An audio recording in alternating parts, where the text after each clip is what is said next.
скопились, блядь. Пошли, я тебе скину, да. Сейчас, ты это тоже сниму. Мобилизованные? А сами откуда?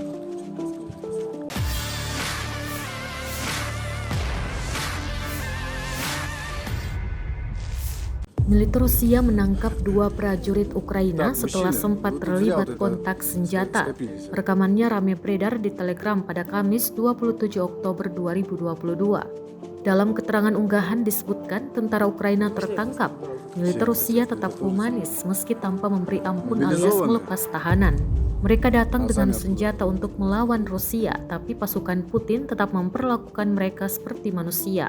Klaim militer Rusia, 1 prajurit Ukraina tampak mengalami luka dan segera diberi pertolongan pertama, sedangkan rekannya diinterogasi pasukan Rusia. Tak ada perlawanan yang ditunjukkan. Rekamannya pun menuai berbagai komentar dari warganet.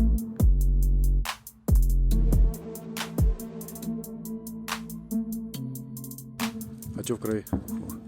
Я понял.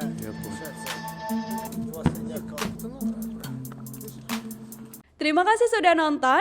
Jangan lupa like, subscribe, dan share ya.